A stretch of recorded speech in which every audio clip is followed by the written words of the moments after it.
Hey yo, what's up? What's going on? What's good? This is the Midweek Report Part 2.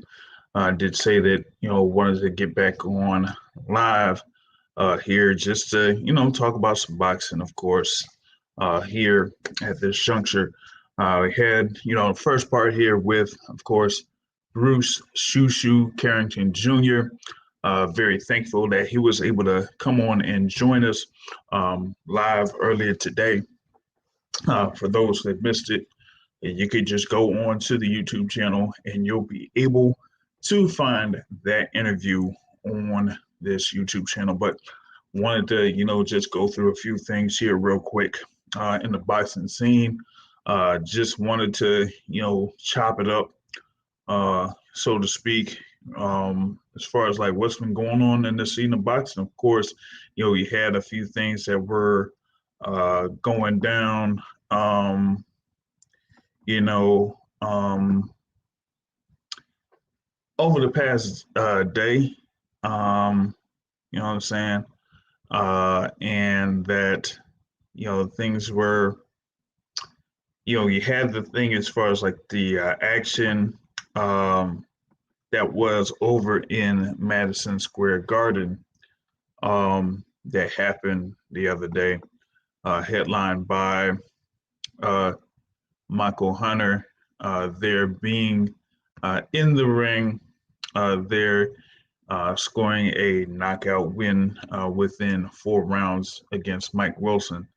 Remember that Michael Hunter was basically involved in, or was supposed to be a part of, Fight Card for Triller earlier this year. That was going to be headlined by Teofimo Lopez going up against George Kambosos Jr. But with Teofimo Lopez out of that main event, they pretty much scrapped the whole event that was scheduled to be in Miami. So they rescheduled the bout for Michael Hunter against Mike Wilson to be part of a trailer card that was yesterday. And of course, there are a few people talking about what did happen over at Madison Square Garden, yesterday, but from a different perspective. So that's the thing about it. Michael Hunter is there still, as a heavyweight contender, is pretty much ranked fairly highly in the heavyweight division. Some people, may even list him within the top 10 in the heavyweight division. It's just that he has not been in position to fight for a world title. So maybe soon he'll, make the moves to get himself in position to fight for a world title. But for the time being, he does, have that win over Mike Wilson. He was able to, slip a punch and then come back with a right hook that dropped Mike Wilson. But he pretty much like battered Mike Wilson over the course of those 4 rounds, leading to that knockout victory. So pretty much was a fairly easy night there for Michael Hunter. So big ups to him. Of course, he was a previous guest of the Boxing Source radio show podcast that we had that was a few months ago. And we're going to see about, getting him back on, seeing if we'll, do something as far as like talk about what he did in that particular fight. But in the meantime, over in the boxing scene, you also, did have something going down with a pretty much like a, I guess, a press session in the gym with Manny Pacquiao. He did have a media workout, that was through PBC's YouTube channel. Of course, he's going to be taking on unified welterweight champion Errol Spence Jr. That's going to be just pretty much a few weeks away, August 21st, over in Las Vegas. So he was, showing out, of course, there with his the longtime trainer for him, Freddie Roach, and he's looking fairly good there. Of course, he's up there. It's 42 years old. Did hold a, world title a couple of years ago when he defeated Keith Thurman for the WBA super title. Doesn't have that now, but he will be fighting for basically the WBC, IBF, and Ring Magazine welterweight titles against undefeated Errol Spence Jr. And Errol Spence Jr., also was in the headlines talking about, him having that opportunity to face Manny Pacquiao, and he's kind of like saying that, he's gotten himself to build, up to this particular opportunity, and that, he is very thankful for it. But he's kind of like following a career path that was set out for him pretty much a couple of years ago. He had himself in position. He was going to, be fighting Mikey Garcia. Was involved in a pay-per-view there with Mikey Garcia. Then he had his fight against Sean Porter, unifying the titles there at welterweight in a pay-per-view. Then, even with the whole thing with the accident that, a lot of people thought that he was going to be out for a considerable amount of time, but he was pretty much up and back at it within under a year's time. And then came back to fight Danny Garcia in his first defense of the unified titles and was able to, get a clear decision victory over Danny Garcia. And now he's, going up against Manny Pacquiao. And, he's, kind of like saying that, as far as like him getting a Pacquiao fight in comparison to Terrence Crawford, who had been chasing the fight for years while he was under top rank and Manny Pacquiao was under top rank. Spence didn't really, kind of like say anything in reference to Terrence Crawford. It was more towards Bob Arum as far as like not making the fights that maybe Terrence Crawford has won. But when it comes to Terrence Crawford, he basically saying that he wishes, well or good things for Terrence Crawford. And he said that he doesn't hate on another athlete, especially a black athlete. He says that he feels like there's enough people that are hating on us. He's got nothing but respect for Terrence Crawford. And the thing about it is that, it's not like he's, saying that, there's like a real serious rivalry, that there's a hatred between him and Terrence Crawford. I mean, they've been, friends for, good amount of years now. So it's about, having a friendly competition in the sport of boxing. And so, if it eventually comes and when the time comes, they'll be able to, go at it or, go scrapping. It's like no different than if, Terrence Crawford and Sean Porter are going to, step in the ring and fight each other because, those two guys, pretty much have a, relationship of their own. But now, of course, the whole thing with the WBO, saying that they were going to order the mandatory defense of that WBO welterweight title, and they named Sean Porter as a mandatory. So they are pretty much in the time window for those negotiations to take place to make that fight happen. But we haven't seen any updates on that. But in the meantime, I'm probably just going to see what's going to happen next there for Terrence Crawford and Sean Porter, as far as like what their next move is going to be. You know what I'm saying? So that's the thing about it, is that I'm waiting to see what happens there, because of course after this whole thing with Spence and Manny Pacquiao, the winner is going to be slated to either go up against Terrence Crawford or have something with the WBA champion there, which is your Dennis Ugas. And thing about it is that your Dennis Ugas, Some people are kind of like criticizing the thing there for Yordenis Ugas because he's there as the WBA super champion.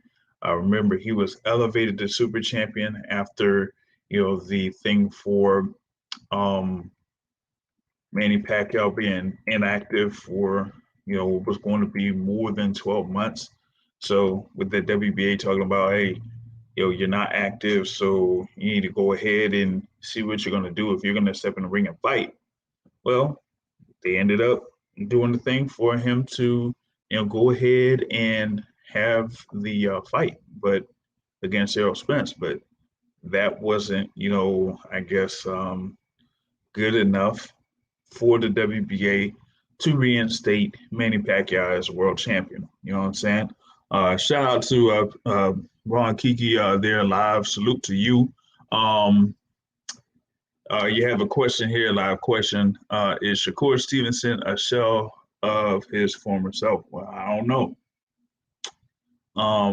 People kind of like think that he is a fairly talented fighter, but also is someone who is, more defensive minded than offensive minded.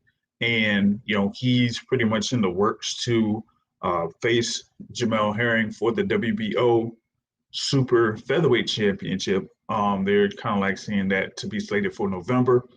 Um, and, maybe he's gonna, step it up a notch against Jamel Herring. But, there's a good amount of people that feel like Jamel Herring has the length, the size, and the experience to give Shakur Stevenson a run for his money, and that Jamel Herring is a pretty much a fan favorite and very well respected in the boxing community. So I know some people that feel like Jamel Herring is not really the matchup that Shakur Stevenson should go for. I know that Stevenson has been chasing Oscar Valdez since he was in the featherweight division, but with him, Stevenson eventually getting that WBO featherweight championship that was vacated, he moves up to super featherweight, and that makes him the mandatory or the number one contender, then the mandatory for Jamel Herring's WBO championship. Um, Another question: who should Tank fight next? And a follow up here is Mayweather ruining Tank's career by holding him back from the tougher fights. Pretty good question there. As far as who should Tank fight next, um, as of right now, I would say Isaac Cruz. Isaac Cruz Gonzalez should be his next opponent. I know that there's like a lot of guys that are pretty much around those divisions, the 135, 140s. But right now, there isn't like a good matchup that he could have at this point where it would build up to having something great for him. There's a couple of other guys that may work for him at this point if they feel like he is a great box office draw. But I don't think that they're going to match him up against those guys, especially at 140 pounds. They got a good amount of people at 140 pounds that they can match him up against. Of course, he had his win over Mario Barrios to win that regular title at 140, but you also have Subriel Matias there. You have Gary Antoine Russell there. They definitely won't have him going up against Robert Easter. So they may feel like he's going to go back down to 135 pounds. And if he does that, then he'll probably be matched up against a Isaac Cruz Gonzalez or somebody like that. I know that you have Rolly Romero and Michelle Rivera out there, also like an Austin Delay, but they're trying to, build up his whole thing. And then once they have like a level of a super fight that they can put together with Tank Davis and maybe, a Devin Haney or Ryan Garcia or somebody like that, then they'll go ahead and do that. Will there ever be a Devin Haney versus Loma fight? No. Nah. Mm-mm.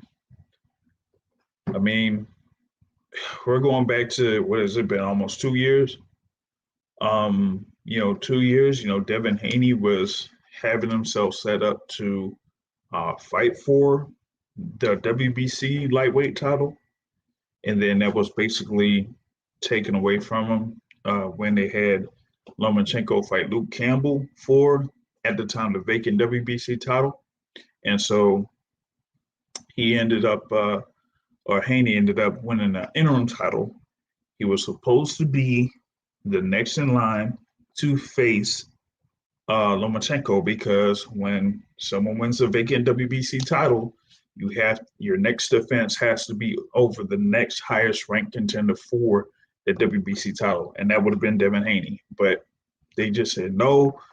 They made Lomachenko the franchise champion, then made Haney the WBC champion, and Haney, even as the WBC champion, they kind of ordered him to go ahead and face the mandatories, or order the mandatories for him, and those mandatories did not even go and fight him. And even though they're suggesting, oh, maybe that Devin Haney's a possible opponent for Lomachenko, no, it's going to end up being Lomachenko versus Richard Comey. That'll be sometime in December. They're going to have Lomachenko be featured in another ESPN or Top Rank on ESPN event. Let's see here. I feel like Pastor Thurman has learned a lot from his fight against Pacquiao. Maybe he's learned a lot from it, but I think a good number of people are, waiting to see what's going to be next for Keith Thurman. Initially when, action started to pick up for boxing last year, Thurman was talking about potentially having a fight against Yordenis Ugas. Well, now we know that Yordenis Ugas is, not going to be fighting Keith Thurman. That's for sure. He's going to, Yordenis Ugas, like I was saying before, I started in there with the questions. Ugas is going to be going up against Fabian Maidana in the co-main event for Pacquiao Spence. So that's out. And, you maybe have Keith Thurman talking about potentially fighting Sean Porter in a rematch, which may still happen. I've kind of like said on Wax that the whole thing with the WBO ordering that mandatory kind of seems a little bit suspect. Just to be straight up, seems suspect because the WBO hadn't made an order for the welterweight title since Terrence Crawford defeated Gidgis Kavaliauskas in 2019, who was the last mandatory challenger to the WBO title. So with Keith Thurman, it's up in the air on what's going to happen next for him. Some people have even suggested that, he fights Tank Davis. Of course, there were some people talking about what Leonard Ellaby, I guess, tweeted, saying that Davis knocks him out. But I'm like, he's his Tank Davis's, one of his main promoters, alongside Mayweather. So of course he's going to say that. But for Keith Thurman, I think a lot of people are waiting to see what's going to happen here for him at this particular point. I'm like, he only has one loss to Manny Pacquiao, and it's almost like some people kind of like writing them off. I'm like, no, he's probably had one of the better resumes in the welterweight division, up until, Errol Spence had a string of fighting, the Sean Porters, Danny Garcias, and now Manny Pacquiao. So we'll see. What's another question here? Will Errol Spence being the strong southpaw affect the outcome of the Pacquiao fight? It possibly could. I don't know if you've seen the media workout for Manny Pacquiao that was earlier today. But I think the size of Errol Spence is going to be a definite factor in their fight on August 21st. So, I mean, you're going to have something where I think that Errol Spence is going to measure what Pacquiao is going to do as far as like moving around the ring, as far as like how fast he's going to be throwing his punches, how is he going to be moving in and out of the pocket or in and out of the line of movement for Errol Spence, because Errol Spence is probably going to be, using his right jab as a rangefinder and try to see if he could catch up with the movement of Manny Pacquiao, and then eventually see if he could slow down Manny Pacquiao and then kind of corner him, or I guess cut off the ring. So we'll see about that. Is Ugas the future of the welterweight division? I don't know. I think some people feel like Jaron Boots Ennis is the future of the welterweight division. And I think that they feel like Boots Ennis has pretty much like all the tools, the speed, accuracy, timing, foot movement, power, pretty much on both hands, and that type of thing. I think one of the only other things that maybe we haven't seen in his fights is him working on defense. But if he has that sharpened up, and I've had conversations with him and with his father and trainer Bozy Ennis, as long as they have that sharpened up, then he could pretty much shoot up the welterweight division and pretty much like take it over. I think that what Bozy Ennis said earlier this year pretty much is right. Is that he Boots is right now a high risk, low reward type of fighter. So you're not really going to see some of these title holders or top ranked contenders want to go ahead and step in the ring against Boots Ennis at this particular point. But with Yordenis Ugas, it's like, well, yeah, he did have his fight against Sean Porter, where some people felt like Yordenis Ugas won that particular fight. But he's also in that same window of high risk, low reward, even though he has a world title right now. And with his height and the way that he moves, he could be an issue for anybody. But it remains to be seen if he's going to be put in position to have a high caliber fight, like against the likes of maybe Errol Spence or Manny Pacquiao, or what Terrence Crawford. Even a couple of years ago, or at least last year, Ugas was mentioned as a potential opponent for Terrence Crawford, but that ended up being Kell Brook. So, you know what I'm saying? Charlo Castaño rematch. Yes, there should be. Yes, there should be. Jermell Charlo, I kind of like felt that Castaño pretty much fought a very good fight, a very good tactical fight, in that he kind of like controlled the tempo or the pace of the fight for the majority of the fight until the last few rounds. Once Jermell Charlo kind of like stepped it up as far as like his activity, and he was more set on throwing the jab, keeping his stance, and just coming with the 1-2 and not backing up and getting himself into the ropes. That's when he had a definite advantage, and he was pretty much the naturally bigger guy. So why would you want to back up into the ropes when you could walk your guy down and pretty much overwhelm him? Initially, he was trying to back up and then catch Castaño with a counter shot, and then build off of that, and then try to overwhelm Castaño after seeing if he could catch him with a counter shot. But Castaño was very smart in his approach, in his activity, and his timing. He wasn't very active with his punches. He wasn't like throwing 100, 120 punches around, but he was more accurate on what he was trying to do, seeing the openings and then attacking when he could. And he pretty much was landing the lead right hand for most of the night. And I thought that was the key in that particular fight for Castaño to get the upper hand, but it ended up being scored a draw. Maybe that Charlo would have unified the middleweight division. Talking about Jamal Charlo unifying, or Jermell Charlo being able to see if he would be able to be undisputed. Because Jermell Charlo would have won that fight, he would have been undisputed champion at 154 pounds, and then it would have been up to him to see if he'll move up to 160 or if he would have had like a couple more fights at 154. There were a couple guys that, he hadn't necessarily fought at 154, even though it seems like he's fought everybody.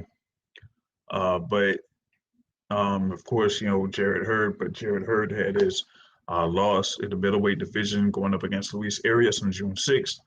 You also had like J. Rock Williams still out there at 154. Some people are talking about maybe, you have maybe a Tim Tszyu there, 154 pounds. You know what I'm saying? That could be another thing there for Jermell Charlo, or maybe a rematch with Erickson Lubin. I don't think that some people would be interested in that, but Erickson Lubin has fought his way back to get to that particular position to fight for a world title once again. So it remains to be seen what happens with Erickson Lubin there. But, with his key win over Jason Rosario over in that Davis Barrios undercard, that puts him in position to probably fight for a world title once again. It just remains to be seen how that will happen. Bivol versus Canelo. How would it go? And should Canelo fight David Benavidez? I want him to fight David Benavidez. I really want him to fight David Benavidez.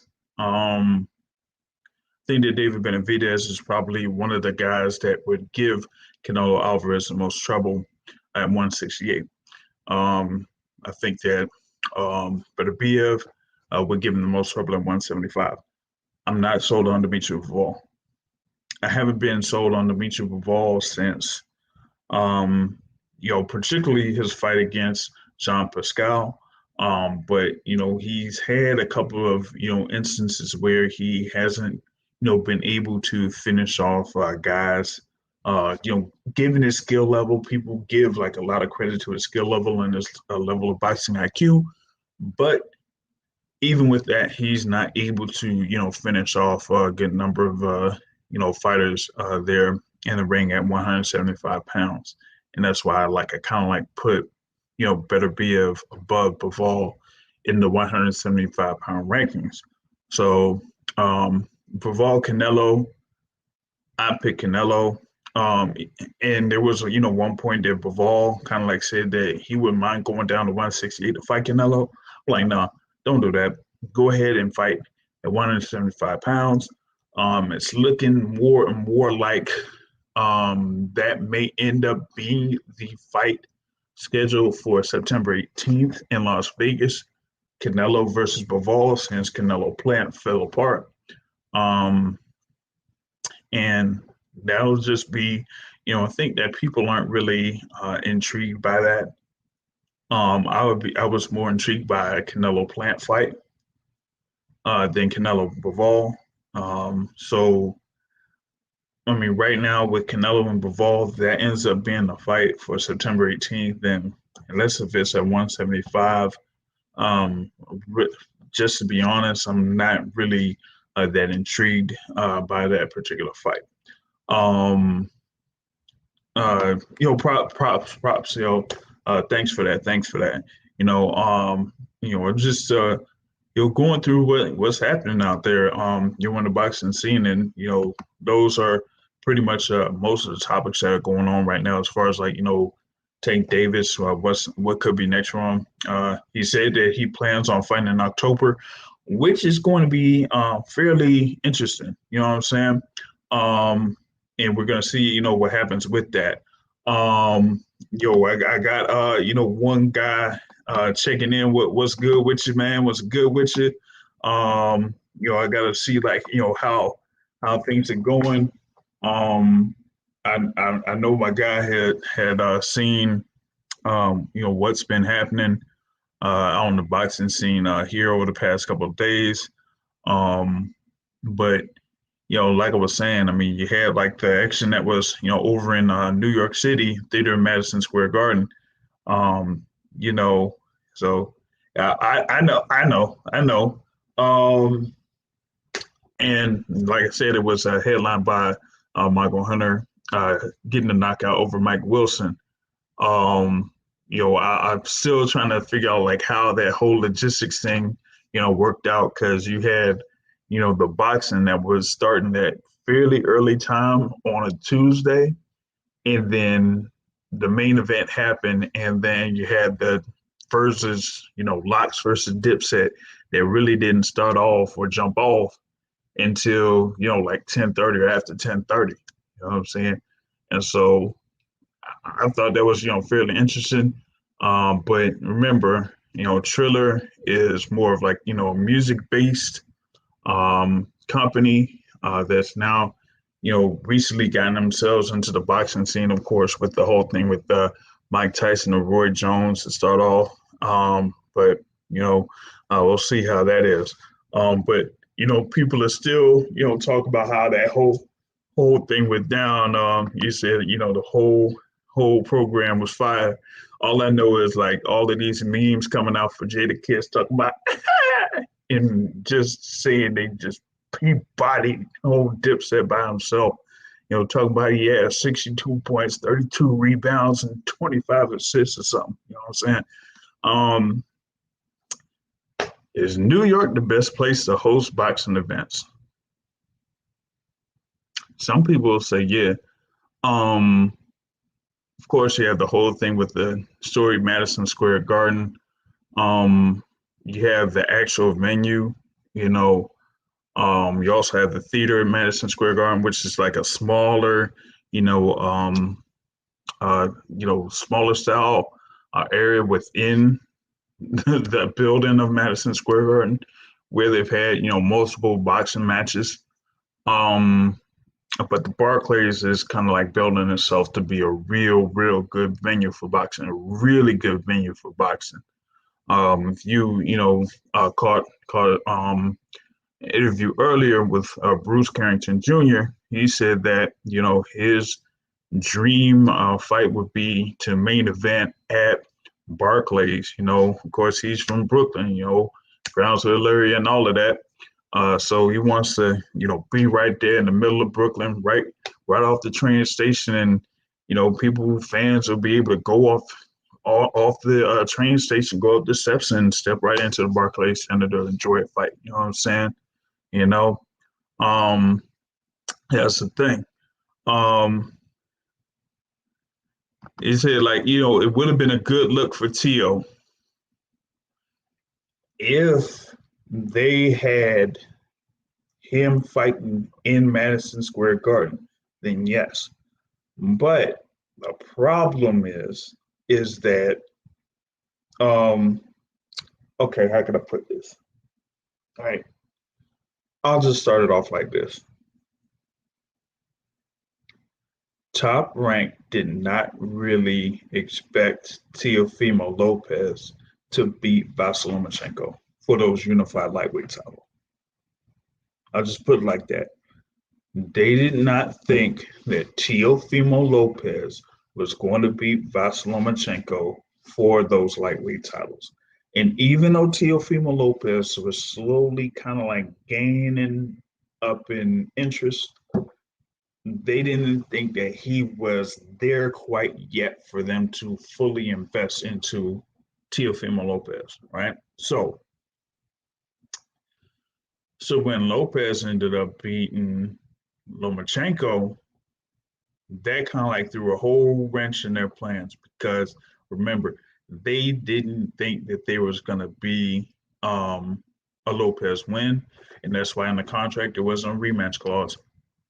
You see, and so with that being said, you had Teofimo Lopez winning those lightweight titles, and now you had people within the team of Lomachenko be like, "Oh, what do we do? What do we do? Let's say that there was a rematch clause. There wasn't. So now what do we do? We got Teofimo Lopez as the unified champ. Now what do we do?" And they didn't really have a plan. So that's why they had the whole back and forth between Lopez and Top Rank. And that was the thing. And even though I agree with you, a Lopez win is better than a Loma win for the company. I agree with you. Right now, Lomachenko, you really can't do much else with Lomachenko. You can't. They tried. He's talking about, oh, he's this, he's that. He has his resume, 14-0 or 7-0 or whatever it is. Winning multiple titles in multiple weight classes, but they can't even build him to be able to be a box office draw bigger than the theater in Madison Square Garden.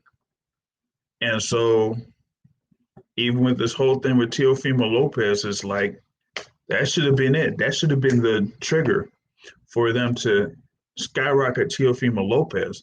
But when Teofimo Lopez said that, hey, I'm the guy, I'm the man that beat the man, so now you should pay me as the man.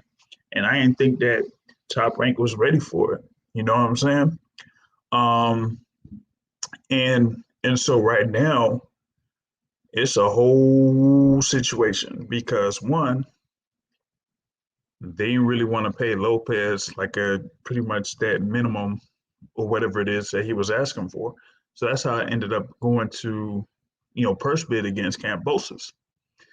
But Kambosos and his team really wanted to have that fight over in Australia, and they were willing to pay for it initially before it went to purse bid, and it didn't go through. They didn't go through with it. Now you had the whole thing purse bid. Triller still won, which ended up having a representative for Kambosos' team be part of Triller, And so you could have had the fight happen already. They didn't have that fight happen.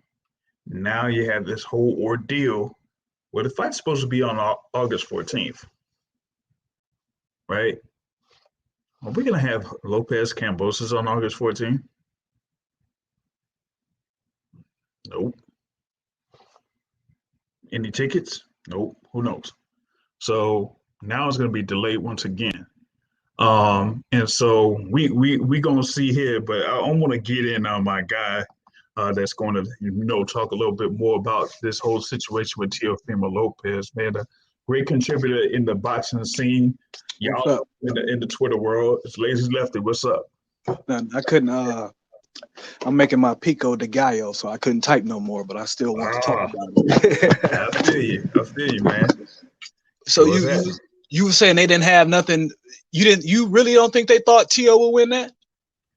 I really feel like they didn't because, well, it was like I'm going into like how the build up to the fight was happening. It was almost like, ESPN and some people within Top Rank were really pushing for Lomachenko. And they, had Lomachenko as a significant favorite. And, I got like another person here that's like on the chat that knows that they didn't believe. And he knows what I mean when they said they didn't believe. And so that's why, Lomachenko was a considerable favorite in the betting odds. And I was like, you know what was crazy though? Even though he was a favorite in the betting odds, more bets came in for Tio, but more money came in for Loma. Right. Because I won like $300 on that fight. Right. Yeah. Well, shoot, I won more than $300 on that one, boy. The thing about it to me though is I don't understand why they would put so much into Loma when that was really, if he would beat Tio, what do you think he would have did next? The only really fight out there for him would have been Gervonta Davis. That's it. But why you have Loma, he could go up to 140, eventually 147. Yeah, not Loma, Tio. Yeah. He could go up to 140 and eventually 147. Yeah. And the thing about it is like, like you said, you really didn't have much else with Lomachenko if he was going to win. That was basically it for Top Rank and them, because they pretty much built themselves up to this situation. They got Lomachenko in position to fight for the WBC title while he held two titles, and they got Teofimo Lopez in position to fight for the IBF title against Richard Coleman. All for this to culminate within, what was that? Like 10 months after Teofimo Lopez beat Richard Commey was when they pretty much were able to organize that fight, And now, if you remember, they were having even before the pandemic, they were having problems making that fight.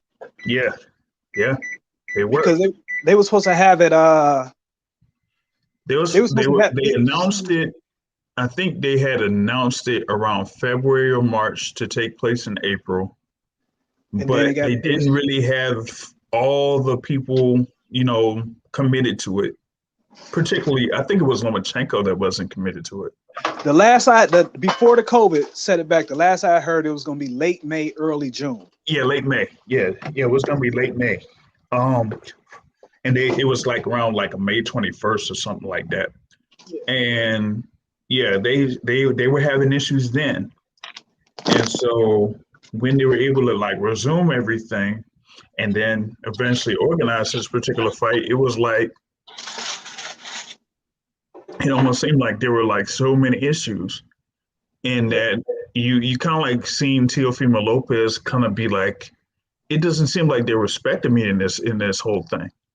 And so he said, I'm going to show y'all how good I really am, and I'm going to beat Lomachenko. And he pretty much boxed his way to beat Lomachenko, I think it was more like, because you remember at first he said he's not taking the fight because he didn't like the money. Mm-hmm. And then they eventually, I think it was probably like, well, if you beat him, you show the world that you were the number one and this and that. And he bought into it. So he's like, okay, I'll fight him. Then he ended up beating him and they still didn't want to show him no money. So right. And the thing about it is, of course, you know how things are with being a unified champion, percentages kind of like you're taken out. Plus, who knows what his relationship or contract was with the promotional company in Top Rank. So he could have been giving up a considerable percentage or whatever it is, and it probably wouldn't have worked out for him. So we wanted to see if he could rework his deal. And at the time, Top Rank didn't want to do that. So he said, you know what, let me see if I could try something with something else. You know what I'm saying? Yeah. And that's why I ended up going to purse bid. But my thing was, even before it was going to purse bid, you had, the representative for Kambosos talking about him wanting to have that fight in Australia, and they were going to pay good money for it. So why not go ahead and just go over to Australia and have that fight happen? Yeah. Because so what's the date? What's the deal with it now? Okay, so it was supposed to be in June. And then you have the situation with Teofimo. Now it's supposed to be in August 14th.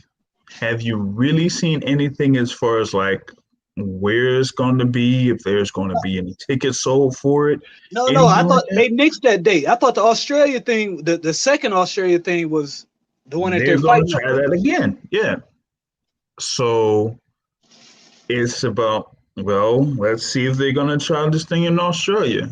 But my thing is that if they would have just went ahead with that in the first place, we would have already had the fight by now. Or if they would have just went ahead with that date that they originally had instead of worrying about what Floyd was doing, because you're not going to get the people that bought Floyd, Paul are not the same people that was going to buy Tio Kambosos. Right. So you really want to compete with the same audience. Floyd and Paul was going to sell regardless. You ain't going to take no sales from them. Yeah, exactly. So, I mean, that's the thing about it is that, you're trying to get in there and compete in the same weekend as Floyd versus Paul. That's not going to, be, anything good for him. So, now it's just about what's going to happen with the whole thing with this particular fight, because he's going to have to go through this particular fight. And the other thing that was, kind of semi-suspect was the whole thing with Vasyl Lomachenko when, he had his fight and he won, and then they were talking about, they're ready to set up the rematch, and they had Teofimo Lopez Sr. in there. And I'm like, how in the world are they, able to do this? And it just kind of like seemed really strange because it's like they really want to or put Teofimo Lopez in the corner there within the promotional company. So I think they know Triller is not going to do that fight. Yeah, I think they think they're gonna end up losing it, and if they end up losing it, then it's pretty much back to square one with that. Had like another guest about to come up here, you know, you know, just wanted to catch up on something here. Um, can you estimate how much money Devin Haney earned in that Linares fight?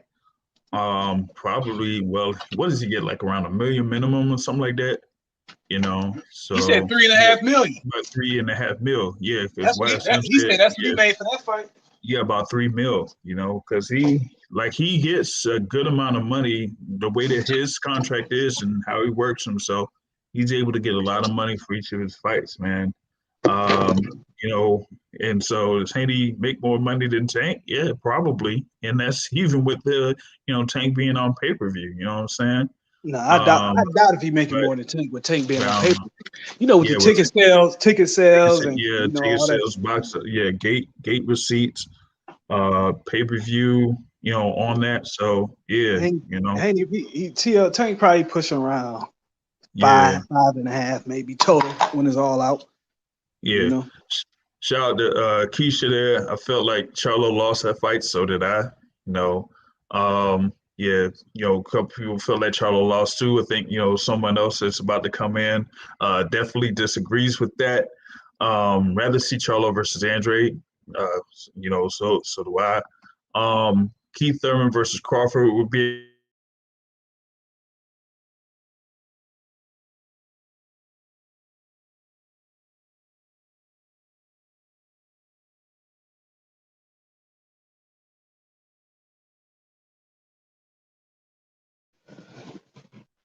Hello?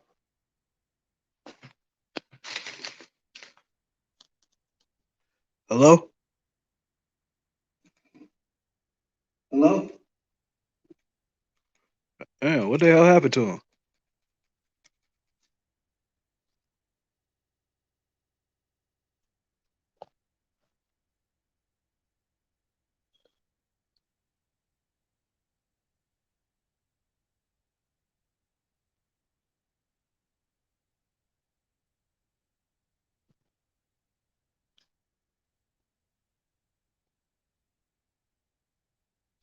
Well, I guess I'm the new host of the Boxing Source.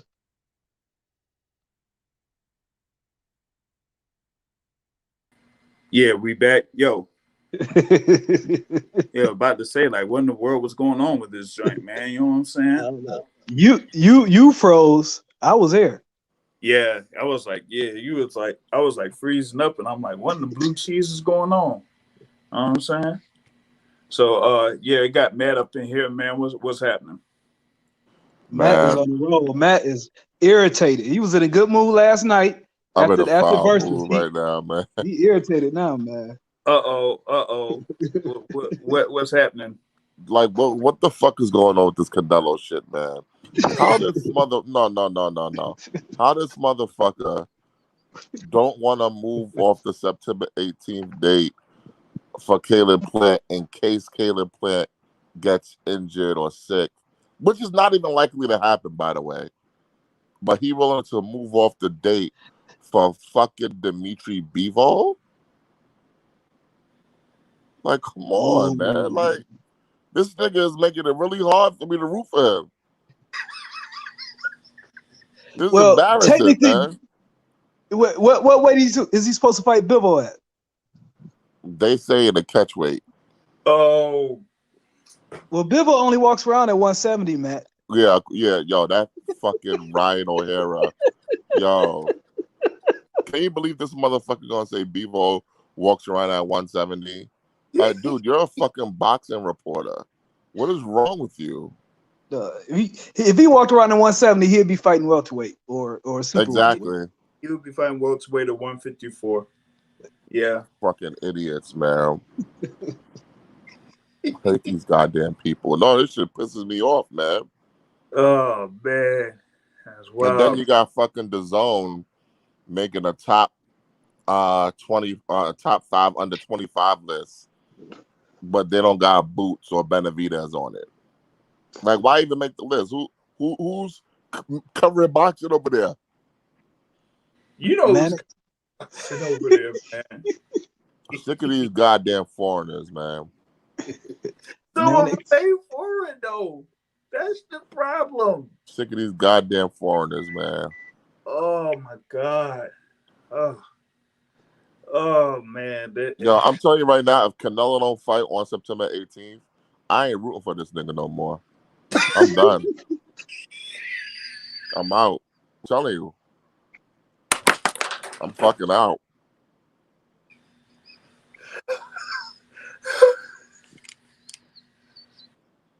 Oh my god, man. Oh man. This is horrible, bro. Yeah, this is horrible. Of course, I know. Of course, you've been removed him from, pound for pound #1 or whatnot. You know what I'm saying? Oh, but goodness gracious, like, and like I was telling Matt in another conversation, like people are trying to make some little uh excuses or whatnot, talk about Plant did this or whatever it was, you know what I'm saying? I'm like, Plant pretty much was like, yo, he was ready to fight. And he had to wait and wait and wait until Canelo said, oh, I'm possibly ready to fight now. And it's like, Yeah, honestly, I'm starting to think that Canelo never really wanted to play a fight, and he was just using it as leverage to get more money out of DAZN. that's what I'm starting to think too. I ain't gonna say I don't know why he was doing it, but I'm starting to think he didn't really want, because that 40 million that's crazy. And it's not like 40 million was all he was gonna get. That was the minimum. Yeah, that was a guarantee. Like, come on, dude. Yeah. But now it's like 40 million, and you ended up getting 40 million to fight possibly Demetri Bivol. That ain't happening. He ain't getting no 40 million. And even if he do get 40 million to fight Bivol, that's all he's gonna get. Ain't gonna be no motherfucking upside with no 40 million. Mm-mm. But the thing about it is like, I don't think he's gonna be able to get away with that. He can't get no, we can't get no thing for no 40 million for that, man. There's just no way, man. That just ain't gonna happen, man. I just don't see it. Now, and you know what? And another thing, I just don't see. I mean, I know Canelo will sell, but I can't see him selling that well against Bivol in Vegas. I don't even think that fight would be in Vegas. That'd probably be like in New York.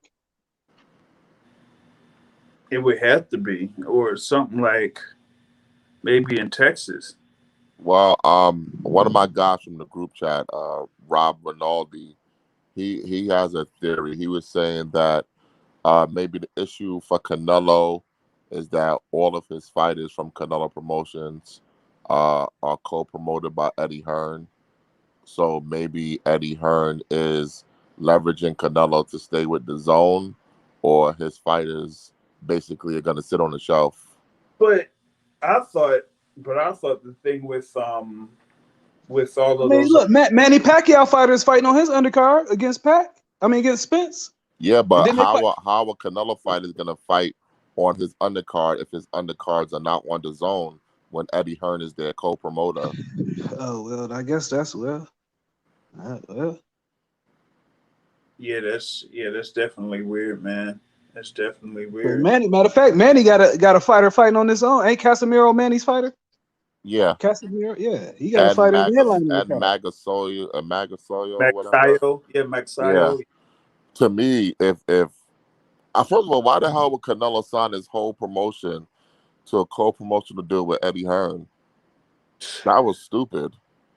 But that's the thing about Look it. at Bruce. Bruce.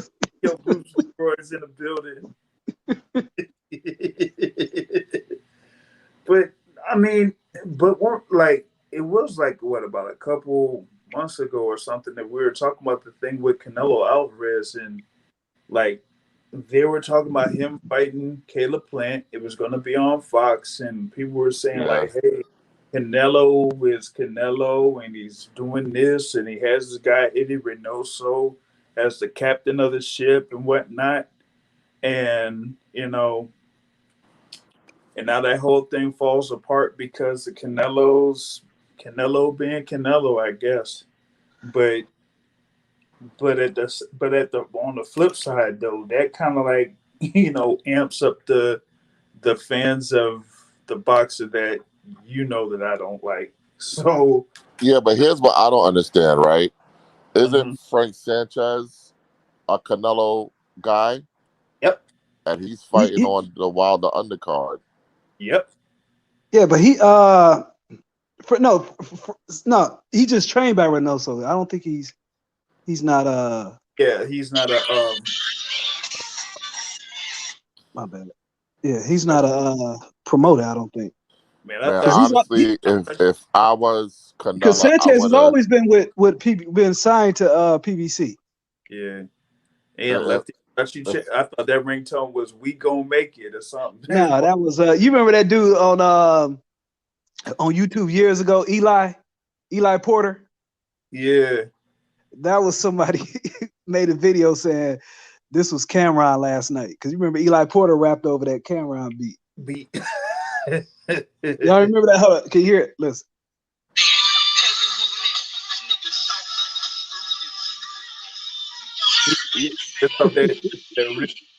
Yeah, that track. Yep. Yeah, somebody. Well, I had posted it.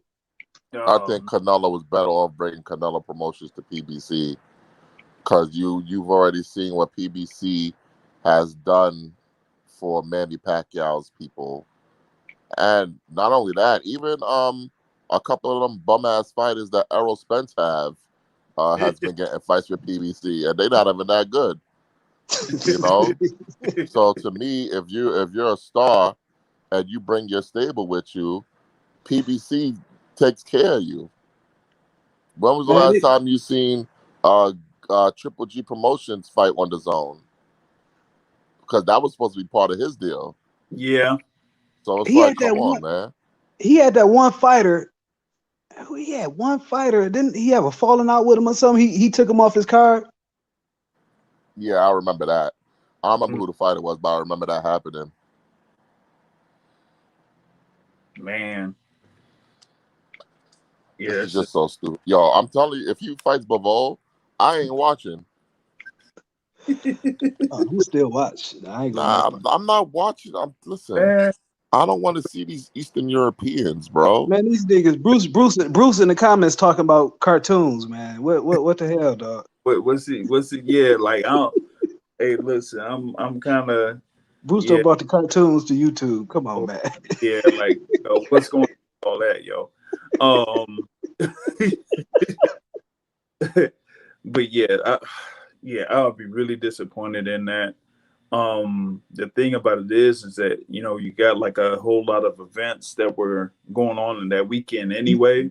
Yeah. And you have like pretty much like an annual boxing convention that moved their date to be on that particular date because they felt like Canelo was going to fight on that date. And I got a theory why he didn't want to take that fight with Plant.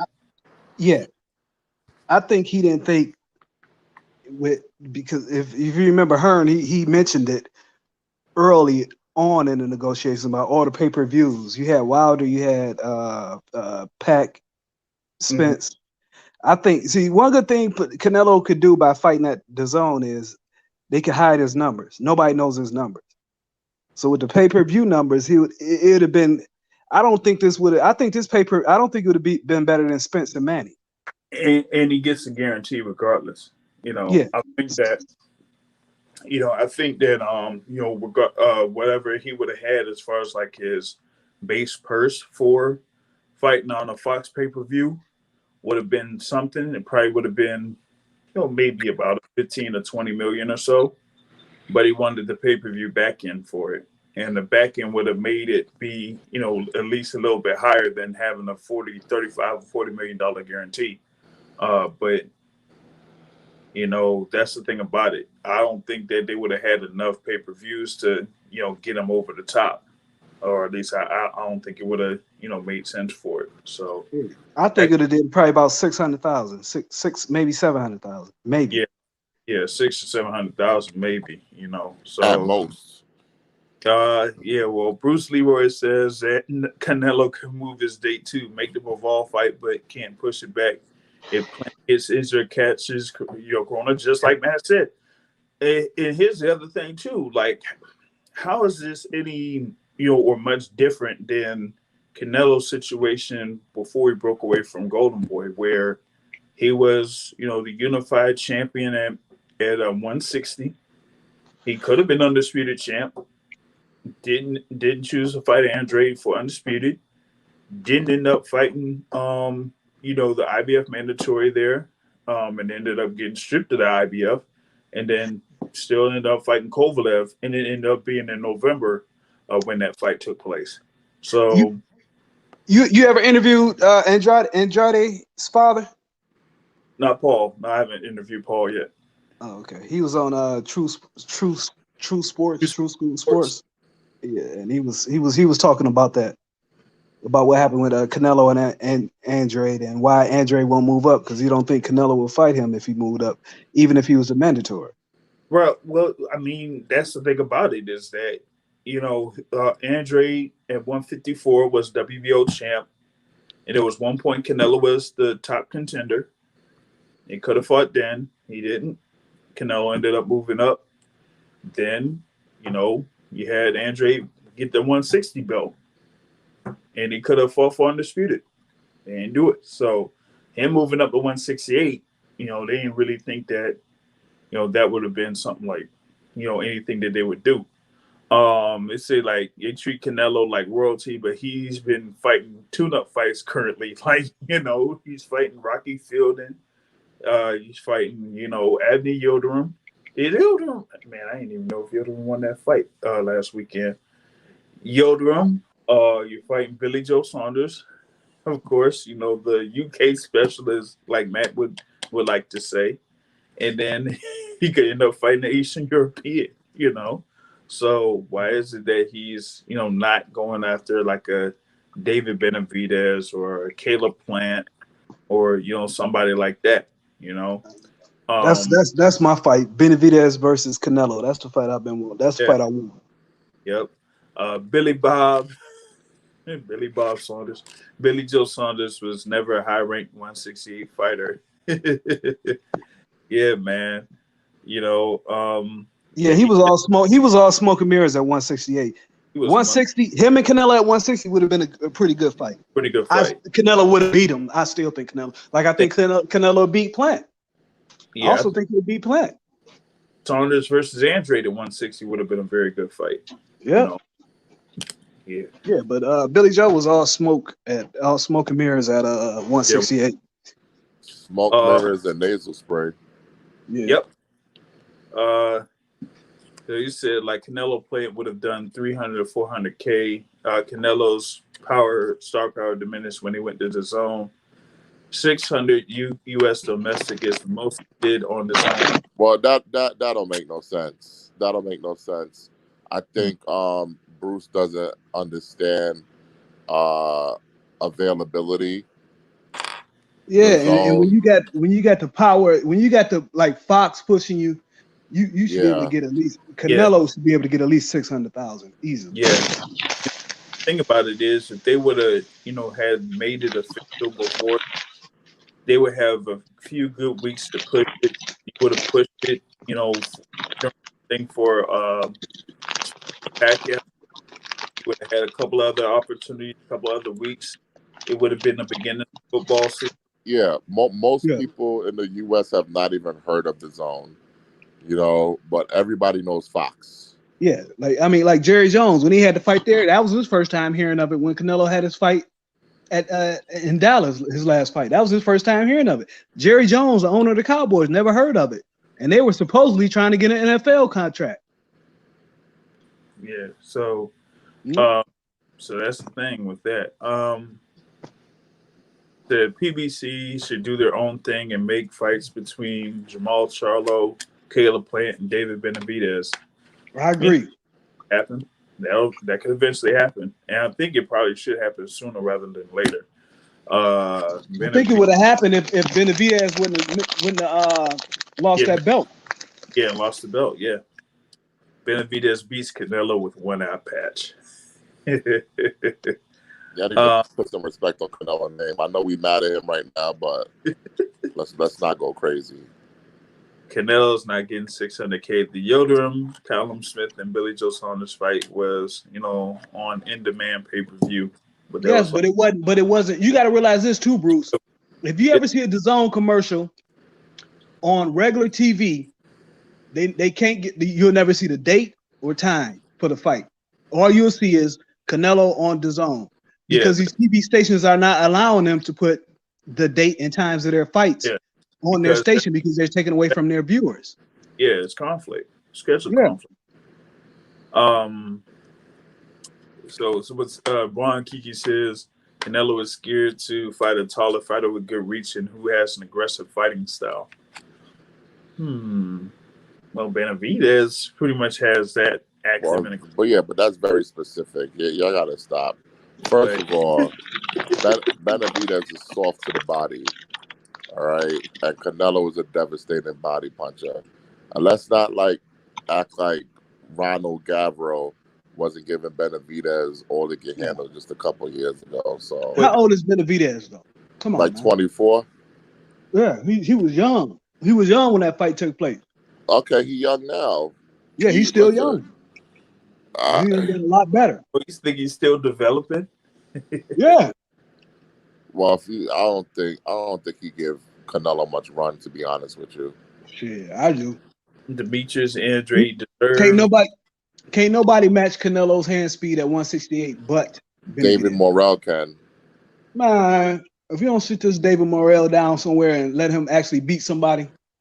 Hey man, he trying to fight John Ryder, but guess what? Have you heard anything about that? No. So that just lets me know you're getting Canelo versus John Ryder. Watch that shit happen. Because in the UK? remember, the WBA, right after the Morrell fight, said they're going to reorder Morrell versus Ryder because it turned out Ryder asked for an exception because he wanted a better purse split. But you haven't heard anything about it since. He going to fight him in the UK? Yeah, most likely. Minnesota. Oh man. Andre deserves a good fight. Yeah. Andre don't deserve shit. Andre had a chance to get a good fight against Charlo. He turned it down. I'm getting on the Andre bandwagon. I'm tired of him because niggas be acting like because it be pissing me off when people be like, well, if you feel he can't beat Canelo, cool. But when he throws his name in the ring like everybody else, don't be trying to act like he ain't no better than the rest of these niggas that's out here. Yeah, I didn't like Canelo's response to him. Don't be trying to act like he ain't no better than the rest of these niggas. He just like you fight Field and you fight the Avenue Yildirim. Yeah, like he beneath these niggas. Like he's beneath Bibble, and he's beneath. He put his gloves on and get in the ring and fight like the rest of them niggas. Yeah, that's the part I don't be liking. So. Yeah, he done made some fucked up decisions, but don't try to play my man like he ain't shit. No, I don't like that shit. Well, I know where that's coming from. That's why I don't like it. Yeah, I know. I'm from too. But yeah, man. Man, there's like anything else y'all was gonna chop on? He got to get on his promoter's ass about that shit, man. I mean, shit. Eddie Hearn don't care about his American fighters when they ain't gonna realize that. These guys are hightailing out of the United States. You can't. I mean, it comes to a point. Yeah, you can complain. You can complain about what Charlo don't want to fight you, Triple G don't want to fight you. Canelo don't want to fight you. But then you got to look at this man that's supposed to be getting you these fights. Yep. You know, you got to look at him and say, what the fuck is going on, man? Well, Michael Hunter did that, and they cut him and they sullied his name on the way out. Yeah. And look where he at now. He just got paid better than he would have got paid to fight that one dude they trying to make a name off of him, and he ain't fought nobody. And he got to fight on the dips. He got to fight in front of his people. That's true. You know what I'm saying? But is Andre willing to take that chance? I don't think so, dude. I don't think so. I don't think so either. He might be cool with his minimum, just like some other familiar fighter that we know about that, you know, people say is, you know, cool with his minimum. Yeah, you remember they told him to take a pay cut. He was like, yo, ask Anthony Joshua to take a pay cut. Don't ask me to take a pay cut. Who? That's what Hunter said? No, that's what Andre said. Oh. I like that shit, dude. Shit, I like that shit. If we agreed to this, that's right. Don't ask me to take no motherfucking pay cut, nigga. Figure it out. We agreed to this pay. Pay me what we agreed to. Hey. I'm 100% behind him with that. Anybody that's saying don't take a pay cut, I'm 100% behind. I don't believe in that. Andre should have taken a 2-fight deal from Showtime, but he's content with the Luke Keelers of the world. Your pay, when you sign a contract, your pay is based on what you've done in the past. That's what you're fighting under. Now what you fighting, your next contract, you're fighting for your future contract. You know what I'm saying? Even when you play all sports, it's based on what you did in the past, and you fighting for your future, and you playing for your future. So what you paying me is what I already accomplished. So pay me my money. I'm like, yeah, man, look at the thing there in the NBA. I mean, you got Stephen Curry, who has an extension for $215 million.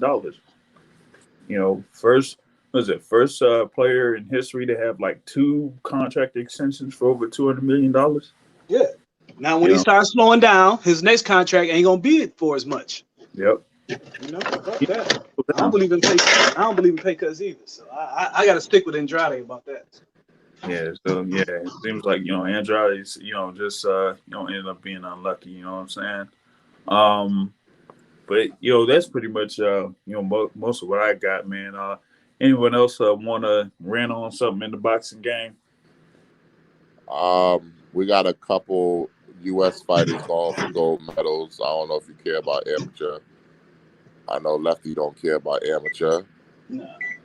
I mean, the thing about it is that, you know, Duke Reagan, I'll be happy for him. He from Cincinnati. I'll be happy for him. Yep. I would care about amateurs if they put this shit on my TV.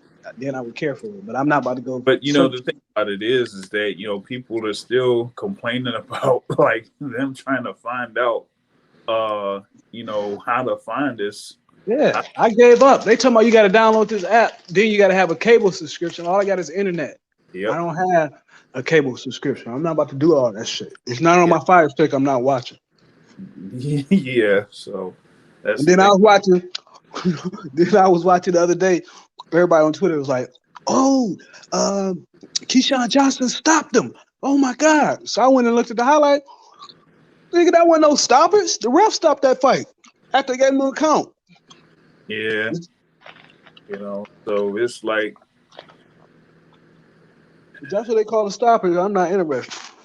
Yep. So I'm like, man, in they only have the live coverage is not until like 12 a.m. or 1 a.m. You know, so it's like, you know, are we gonna stay up until 1 a.m. Or there? Oh no. Or at least if you give a replay it in a good time. Replay at a good time. Like replay if all these U.S. fighters going for gold medals, replay it at like 6 o'clock. Yep. Mm-hmm. 6, 7 o'clock. Because they replay it on USA Network. Yeah, but shout out to, you know, our guy for providing coverage of the you know, the boxing and the Olympics there, man. So, you know, he Jake. Yeah, Jake Donovan, man. Yeah. That's the thing they got. Okay, now I ain't been watching this Olympic. When the Olympics, they used to have like they'd take an athlete and do like a lot of stories on them. Mm-hmm. Tell you tell you who they are, then they'll show the event. Do they still do that? To a certain extent, but they did it for Simone Biles when she came back Mhm. for that last event. That's about it. Honestly, I don't watch the Olympics. I don't care about that shit. I only care about the men's basketball. I don't even care about the boxing because I don't like the whole point system. The point system. Yeah, I don't care about that shit. I need to see niggas getting knocked out. Me too. I need to see some aggression. Nah, Matt wants to see big beat. I ain't gonna say it. Bridges is the female Ali. I think that thing's still going around. Yeah, y'all. This is why. Listen, we gotta stop. We really have to stop. First of all, listening to white people. Second of all, listening to people not from this country. That shit was just ridiculous. Couldn't even explain it. Couldn't even. Come on, man. You know what that come from? You know what that come from? Y'all letting Kanye get away with saying any goddamn thing about our ancestors, and everybody just like, oh, okay. Well, maybe he right. Well, maybe slavery was a choice. Well, maybe Harriet Tubman was selling slaves to the white man. You know, black people be saying some foul shit about other black people and about us as a people, and then we take them back without no apology. Oh man! So of course, white folks feel like they can say any goddamn thing, and they do, and we sit up there and try to justify the shit or figure out maybe they right. Fuck that. I got motherfuckers right now on Twitter going back and forth trying to explain how racism worked to a white dude over in the UK. Man, if y'all don't get this shit off my fucking feed, I'm blocking all y'all ass. I don't talk to white people about racism. Google that shit. Don't we all believe in Google? That's a fact. Oh man. Bud versus Porter. So people still hopeful that fight happens. That fight ain't gonna happen. I'm sorry. It's just not. Listen, we don't have to worry about Bud versus Porter until August 20th because that's when the purse bid is due. So it's not worth talking about until then. Shit, that's what 2 more weeks. Yeah. So we'll worry about it in 2 more weeks. Well, yep. I read the Lance Pughmeyer article about what Top Rank got going on. It wasn't much mention about Bud and Porter. They just said that as they get other fights together, they'll know what the dates will be. Preserved, for Terrence Crawford, but it's not going to be, for that fight because the thing about it is that even if that fight does come off, like what are they gonna do? Try to put it on pay-per-view? Yeah. Yeah, that's already the plans. Pay-per-view. Yeah, so that's gonna have to be it. Who do we think Ryan Garcia is coming back against? And Jojo Diaz. Do we care about Ryan Garcia anymore? If it's JoJo, yeah. If not, I'll wait. Yeah, I think it's gonna be JoJo Diaz. So what do you think it's gonna be Tank? Nah. No. Listen, man. JoJo said he coming back in November. Ryan said he coming back in October. Tank said he coming back in October, and then he said, "don't ever doubt me." So I'm thinking Tank got a real big opponent that's gonna make a big event that people not expecting. Keith? Ooh. I don't think Thurman would do that. Ooh. Man, shit, for that money, Keith will get in there. Shit, for that money. That's a career ender, though. He don't think he getting in there to lose. He think he getting in there to win. Keith don't see Tank as that big of a risk. Right. Well, if he got uppercut to the moon, it's over for him. I'm telling you that right now. It is. Hey, with him fighting once every 2 years, it should be over for him. I mean, who gonna miss Keith? If he let Tank beat him, I love Keith Thurman, man. I like Keith. I like when you're talking to shit. But if Tank is able to beat Keith, he shouldn't be out. He should retire. Honestly, don't you think so? Yeah. Either that or Tank is just special and people think he is. He should retire. If he allows, if Tank can beat Keith, yes, Keith should probably retire. It's time for him to retire. Like, I don't see how like Keith Thurman can't fight somebody like Mikey Garcia or Regis Prograis or even Adrian Broner or whatever, but it almost seems like he's going to be out for another, inactive for another year. Yeah, but didn't they say that they was working on Thurman versus Porter Part 2? Yeah, they did say that. And so if you believe this Crawford fight is not happening, then it should be Porter versus Thurman Part 2. Should be. Yeah, should be. Because I ain't interested in seeing the IBO bumming a month like Sebastian Formella or one of these motherfuckers like that. Like, these welterweight dudes, they all better. Like, we already getting fucking Fabian Maidana versus Jordanis Ugas. So I'm out on Ugas. Yeah, these other dudes need to fight somebody that I care about. Maybe he's fighting Boots. Boots got a fight coming up. Boots versus Thurman? Nah. Yeah. Nah. They got Boots. It's almost like Boots is going to be lined up to fight on September 11th. Yeah. The Figueroa versus Fulton undercard. So that's the thing. Thurman is 5'7", and he's not that much taller than Tank. It takes around 5'5" or 5'5". Some people think he's 5'4.5". I'm like, nah, he ain't no 5'4". Shit, how tall was Manny? Yeah, Manny's about 5'5". They're the same height, if I'm not mistaken. Taking Manny 5'5". Take David 5'5.5". So, and Manny's pretty much around that same height. So. I need to know what 5'5.5" with the 67.5-inch reach. So I need to know when PBC is gonna start announcing these changes to their cards, man. Because they haven't offered up a card that I care about in a while since the Tank card. Shit, Fulton and Figueroa is good. That's all the way in September. But then outside of that, then what? July was trash. August is trash except for Pacquiao versus Spence. What about your boy? Trash. I can't say that because. What about the Regalution? Yeah, the Regalution, man. Oh, that's right. I forgot all about that fight. You got Regalution. Are we sure that fight's gonna happen? Russell against Emmanuel Rodriguez. Speaking of that, I might have Gary Antonio on for Friday. Live interview. So ask him about Big Gary, please. You ain't no real Rigo fan. Well, because the WBO made it seem like they weren't going to authorize the fight. Why you want to ask about Big Gary? Because of what he's been, because of the rifle he got. Yeah, man. I just know what's going on, man. He told y'all what's going on. Don't nobody gonna listen to me though.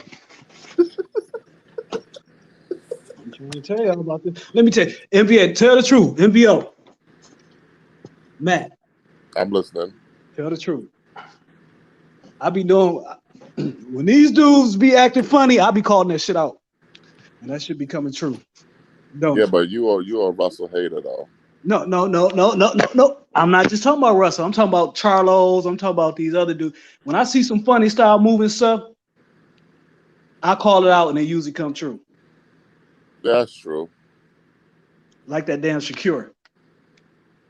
Well, I JR knows I've never been a Shakur guy from the beginning. Never been a fan of Never been a Shakur. I spotted that from the fucking beginning. Yeah, I was until he started moving kind of funny with that Warrington, and then with that Navarrete. I was like, okay, he's one of them. He's one of those types. Mm-hmm. And then there was actually no reason for him not to stay at 126 and fight Navarrete. Exactly. Oh, but Yo, speaking of Navarrete, the thing with Navarrete, right? Oh. So he's there as the WBO featherweight champ, but we got somebody, that that moved down to Conlon. Yes, Mick Conlon Yep. moved down to 122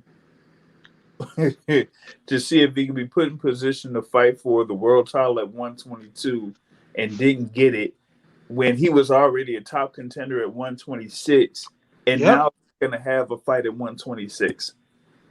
Because who his brother is, man. That's the only reason he get treated like that, man. This dude, he's boring. He ain't selling no tickets like that, at least not in America. Yeah, but the thing is, it's like if he's moving like that, then why even leave the division when you could have fought for the world title already? I don't think niggas is in a rush to fight Navarrete, to be honest with you. They're not. He a big motherfucker. He's kind of like what Sebastian Fundora. Yeah, man. He big for that division, and he don't stop punching.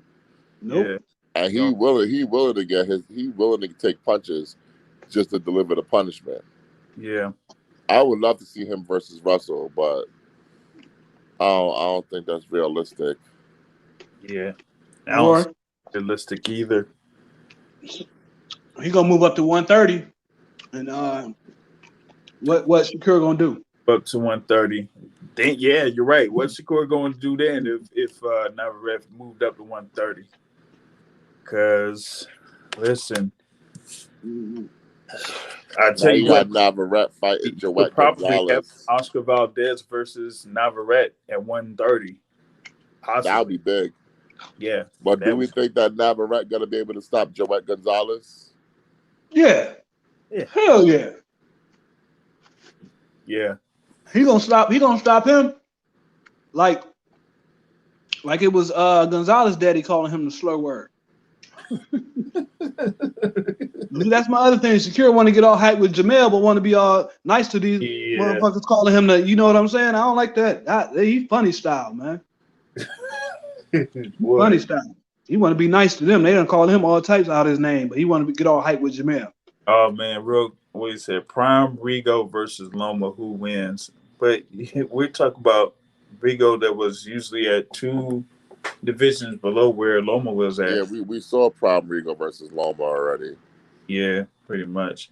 Usyk versus Joshua. I'm not sold on Usyk at heavyweight. I'm just not. Honestly, I'm hoping that we get Joshua versus Wilder for undisputed. But if we don't, I'll take a Usyk fight. Mm-hmm. But the problem with this is if Usyk beats Joshua, we're never gonna get undisputed at heavyweight because Joshua has his rematch clause, and ain't no way these sanctioned bodies gonna keep waiting. Yeah. Mm-hmm. So that's why I hope Usyk does not beat Joshua. I'll be rooting. I like Usyk too. That's why I wish Wilder would have went ahead and it was Fury and Wilder would have went ahead and happened. Then we'd already had one part set up. They letting this Fury motherfucker get away with just murder. You really don't. I'm about to be like Art Man in a minute. If I see Fury, I'm running his pockets. Art Man ain't gonna run nobody's pockets. He couldn't even run Hitman's pockets. Oh, I'm sorry, man. That's a whole nother thing, sir. You said like some folks out there saying that Usyk's gonna beat AJ. I mean, he has the overall skill level that he could beat AJ, but it's just I just don't trust his movement at heavyweight. So I mean, does he have the power? Yeah, that's the thing too. Does he have the power to have Joshua respect him? Because Shit, it don't take much, to be honest. I don't see that. So I don't think Joshua Chin is a suspect as people say it is. I do. I don't think it is either. Because if it was that suspect, then he wouldn't have beat. I don't think he would have got through that Klitschko fight. Oh, that was the fight that made it suspect. Well, I thought he should have been stopped in the Klitschko fight, but I'm not going to get into that. Yeah, he should have. He was literally flopping all around the ring, and as we've seen in the UK, they stopped fights for a lot less than that. Yeah, but I'm glad he didn't. Like the recent fight, who was it? And because they stopped Klitschko a lot faster than they. Yeah, Joshua was in more trouble when he was hurt than Klitschko was when he was hurt. What was it? The one that was this past weekend where Ken Zhu lost to Lee Wood. Yeah. And now you hear Eddie Hearn talking about the WBA need to strip Leo Santa Cruz. Nigga, why don't you ask him to fight him? Why are you talking about stripping him? If you want the belt, say they should order the fight. Have him fight because just go ahead and just make that fight. Either that. Because the thing about it is, he could probably end up getting Lee Wood more money to fight Leo Santa Cruz than if he would have had him elevated and have him fight the. Well, why would you call for elevation when a nigga ain't got a fight lined up? At least say he need to fight or he need to get stripped. Now I agree with that, but don't just say strip him. No, nigga, go beat him. Yeah, go beat him. So that's the thing about it, and I'm like. Force him to get stripped. If you don't want to take the fight, then okay, strip him. Yeah, go ahead and strip him. Go ahead and have that fight ordered. Then have Santa Cruz versus Lee Wood, for that title. So and if you don't want to do it, then just have them get stripped, basically, or enforce the whole thing about or try to do the thing that they did with Manny Pacquiao, which I still don't understand that. Like, y'all gonna strip Manny Pacquiao for being inactive, and then he ends up going to be in a potential unification bout, and you don't reinstate him. Like, they didn't reinstate him. I think I don't even see the point of Manny wanting that belt back. Why would you want that belt back so you had to pay more money? He earned it. Oh man. Yeah. I mean, the fight is already made. I can see if he was trying to make the fight. It's like, I need my belt to make the fight. Okay. But you already got the fight made. All you doing really is taking money out your pocket. I don't understand that. That's the thing about it, is that I don't know. I'm like, either way, if he ends up beating Errol Spence and gives him his first loss too, that would be two consecutive fighters that, were pretty much at the top of the welterweight division that he beats and takes their, so that alone is going to be something if he's able to do that come August. So that's that, man. But that's what I got on this thing for the midweek report part 2, man. Big ups to Lazy Lefty and Matt for joining in the conversation, man. We're gonna see if we can get back at it on Friday if we are able to get Gary Antonio Russell in to talk about his upcoming fight on August 14th. So definitely looking forward to that. Once again, on the YouTube channel, we have the one-on-one interview with Bruce Carrington Jr., who's scheduled to fight. Bruce Carrington Jr., who's scheduled to fight. Who the fuck is that? I watched him early. He from New York, nigga. Man, yo. I thought that was the bitch that got suspended for weed. Whoa, from Brooklyn. Stop. That's not the track and field girl that got suspended for weed? No, man. The dude won the Olympic trials and then ended up not competing in the Olympics because they said that he wasn't qualified, even though he won the Olympic trials. Well, what division he fight in?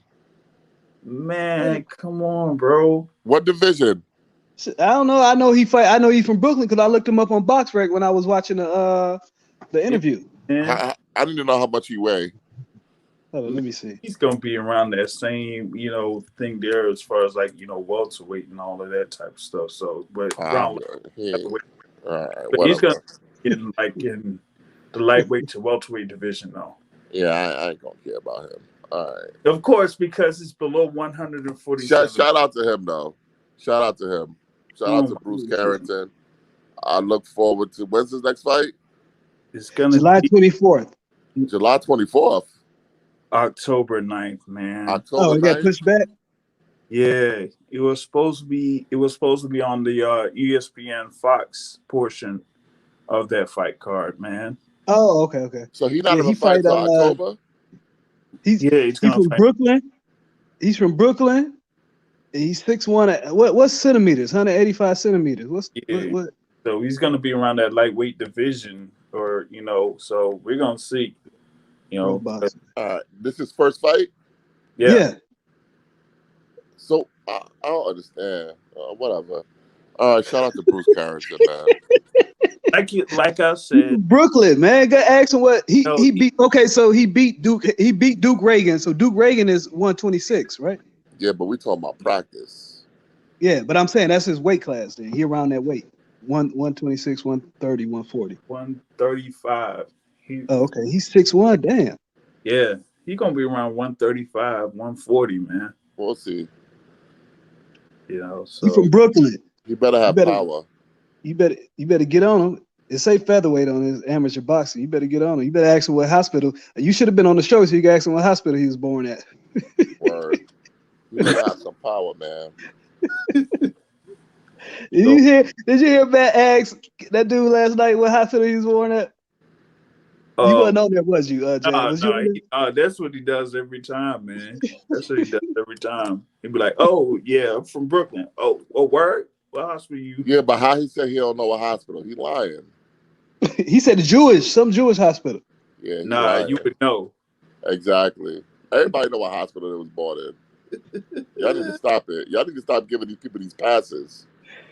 Yo, like, come on, like the name of the hospital I was born in was changed, but it's still there, He could have told me. He could have told me Bed-Stuy General. I would have believed him. Shit, I don't know. I was born 2 blocks away from where Raymond James Stadium is, man. Like, at least I would know.